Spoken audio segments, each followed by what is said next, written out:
हर साल 20 लाख से भी ज्यादा स्टूडेंट्स नीट एग्जाम के लिए बैठते हैं, लेकिन उनमें से लगभग आधे क्वालिफाई भी नहीं कर पाते।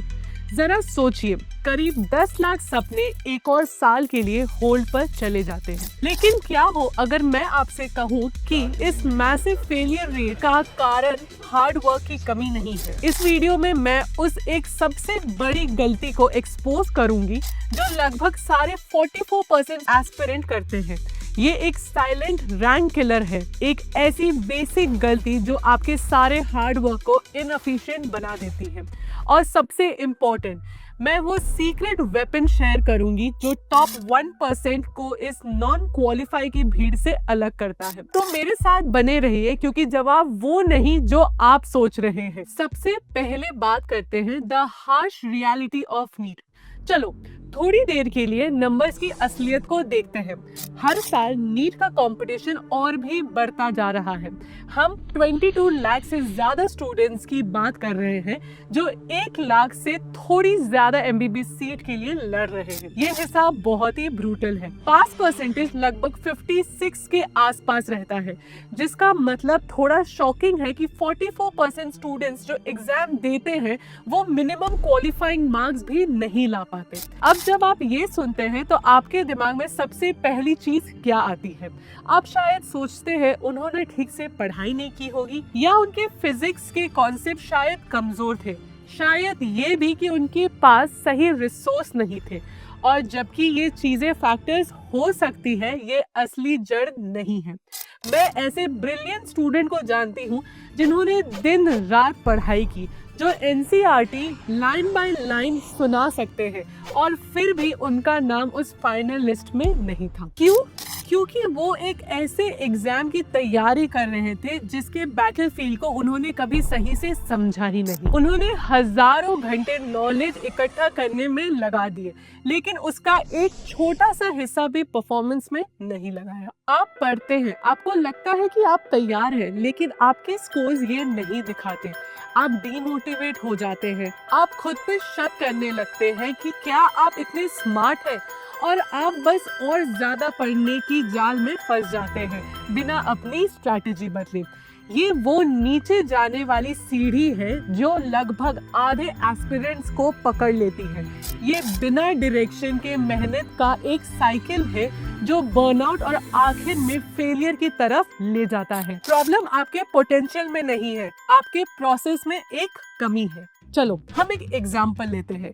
एस्पिरेंट का नाम है अमन।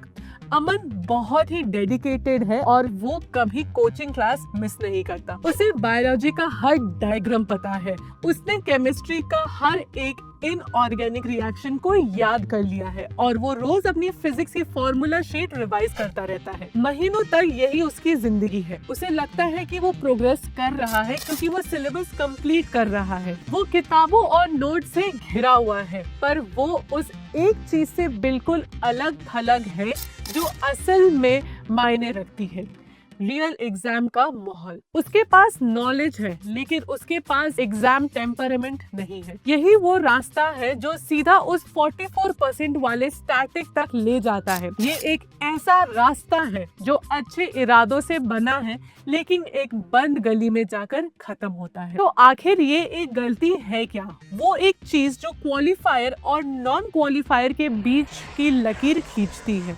वो सबसे बड़ी गलती जो 44% नीट एस्पिरेंट करते हैं, वो है मॉक टेस्ट को अवॉइड करना या उनका बिल्कुल गलत इस्तेमाल करना। सीरियसली रुकिए और इसके बारे में सोचिए। ये सिर्फ प्रैक्टिस ना करना नहीं है, ये एक एक्टिव अवॉइडेंस है, और इस बात की बिल्कुल गलत समझ है कि एक मॉक टेस्ट असल में होता क्या है। उस 44% में से ज्यादातर लोग इन 3 जालों में से एक में फंस जाते हैं। पहला, द अवॉइडर। ये स्टूडेंट कम स्कोर देखने से डरते हैं। उनका कॉन्फिडेंस इस विचार पर बना है कि वो तैयार है। एक बुरा मॉक टेस्ट का स्कोर उसी भ्रम को तोड़ देता है। तो वो खुद से कहते हैं कि मैं मॉक तब स्टार्ट करूंगा जब मेरा सिलेबस 100% कंप्लीट हो जाएगा। दूसरा है द कैजुअल टेकर। ये स्टूडेंट कभी कभार एक मॉक टेस्ट दे देते हैं, वो असली एग्जाम का माहौल नहीं बनता। वो टेस्ट खत्म करता है, अपना स्कोर देखता है, 1 घंटे के लिए अच्छा या बुरा फील करता है और फिर आगे बढ़ जाता है। इस बात को बिल्कुल मिस करते हुए कि मॉक टेस्ट एक रिपोर्ट कार्ड नहीं है, ये एक डायग्नोस्टिक टूल है। और तीसरा सबसे डेंजरस, द नॉन एनालाइजर। ये स्टूडेंट रेगुलरली मॉक टेस्ट देता है, वो अपना स्कोर देखता है, वो देखता है कि उसने क्या गलत किया, वो सल्यूशन पढ़ता है और फिर किताब बंद कर देता है।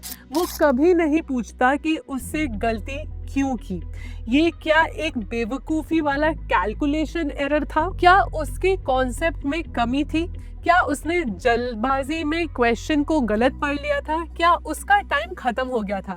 ये एनालाइज ना करके कि वो कैसे फेल हुआ, वो बार बार वही गलतियां दोहराने के लिए मजबूर हो जाता है। इसी वजह से वो सारी मेहनत, वो सारी रातें जागना एग्जाम के दिन बिखर जाता है, क्योंकि एग्जाम के दिन ही पहली बार होता है जब वो असल में उस चैलेंज का सामना करता है। टाइम प्रेशर का झटका, एक अनजान क्वेश्चन देखने की चिंता, घबराहट जो शुरू हो जाती है, ये एक ऐसा हमला है जिसके लिए वो कभी तैयार ही नहीं था। अगर इनमें से कोई भी बात आपको रिलेट कर रही है, अगर आपको लग रहा है कि आप भी इनमें से कोई भी गलती कर रहे हैं, तो मेरा एक छोटा सा काम कीजिए और उस लाइक बटन को दबाइए और सब्सक्राइब भी कीजिए। आपका सपोर्ट इस वीडियो को उन और लोगों तक पहुंचाने में मदद करता है जिन्हें ये सुनने की सख्त जरूरत है।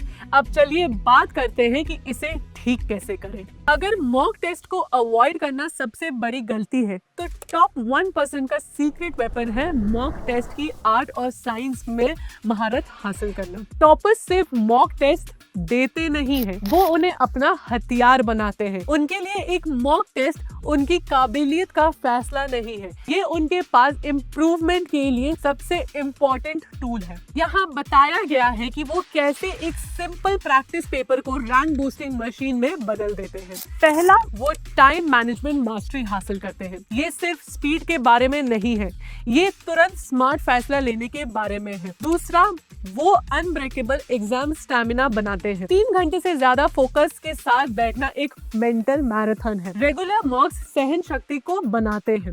आप अपने दिमाग को तेज रहने और बिना घबराए प्रेशर हैंडल करने के लिए ट्रेन करते हैं। तीसरा, और ये सबसे जरूरी हिस्सा है, वो इसे अल्टीमेट डायग्नोस्टिक टूल के रूप में इस्तेमाल करते हैं। ये एक एक्शनेबल इंटेलिजेंस है। चौथा, उन्हें पैटर्न फेमिलियरिटी मिलती है। नीट का पेपर का एक खास रिदम और क्वेश्चंस का एक प्रेडिक्टेबल स्टाइल होता है। मॉक टेस्ट आपको इस पैटर्न को समझने में मदद करता है। Section 5, the blueprint for mock test success. ठीक है, आप कन्विंस हो गए, मॉक टेस्ट को आपकी स्ट्रैटेजी का कोर होना चाहिए, लेकिन आप इसे सही तरीके से कैसे यूज करें? यहाँ एक सिंपल एक्शनेबल ब्लूप्रिंट है। पहला, कब शुरू करें? शुरू करने का एक बेहतरीन समय तब का है जब आप अपने लगभग 60 to 70% मटेरियल कवर कर लिए हो।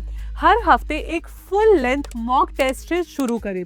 एग्जाम से पहले आखिरी 2 महीने तक हफ्ते में कम से कम 3 से 4 बार मॉक टेस्ट को स्पीड बढ़ाने के समय पर यूज करें। दूसरा, माहौल ही सब कुछ है।